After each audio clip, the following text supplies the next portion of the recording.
šī prakse prokuratūrā ir pilnīgi normāla, ja tiek sasaukti atbildīgie prokurori, atbildīgie dienesti, un tiek izrunāta problēma par konkrētā krimināla procesa virzīšanu, nevirzīšanu, juridiski, nejuridiski, vienalga. Tā ir normāla prakse hierarhiskā struktūrā, kur ir pakļautības attiecības. Ģenerāla prokuroram ir tiesības zināt, kas notiek, kas nenotiek, un viņam ir tiesības zināt amatā zemāku prokuroru viedokli konkrētā. Tikai zināt?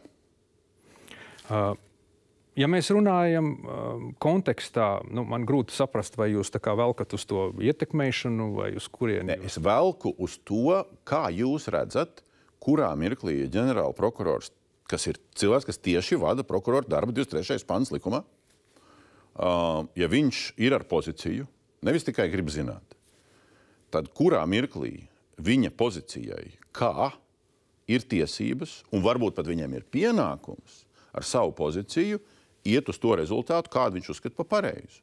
Un kādā formā un kā, tas nav pareizi. Es jums varu pateikt, šo sarkano līniju, ko ģenerāla prokurors vismaz pēc manas izpratnes nevar pārkāpt, un es esmu diezgan daudz arī runājis un spriedis par šiem jautājumiem arī ārpus Latvijas, tajā skaitā arī Eiropas padomes šajos fórumos.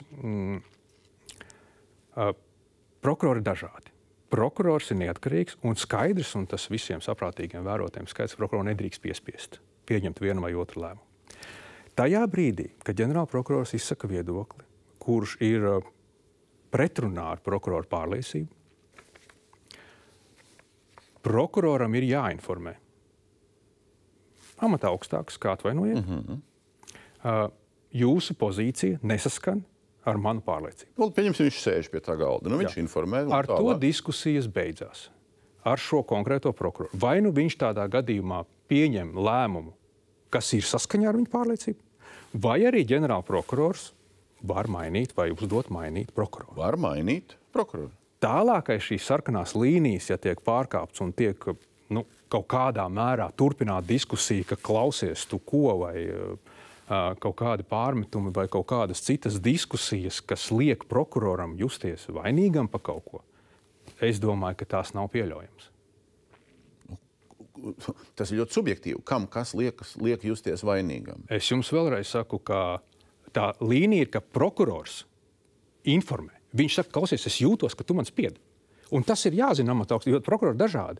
Varbūt prokurors, kurš tieši ienāk pie ģenerāla prokurora, saka, klausies, redz, kur pierādījumi ir, tu vari, un ģenerāla prokurors pasaka, nē, nebaidies, tu ej uz tiesu un cīnies, un viņš gūst to morālu atbalstu.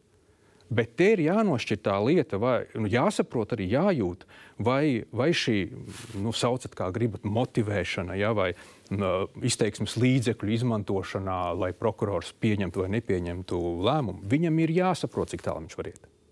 Ja prokurors saka, ka piedodiet lūdzu, šādu lēmumu pieņemšana ir pretrunā manai pārliecībai, mēs neredzam tur tālāku diskusiju.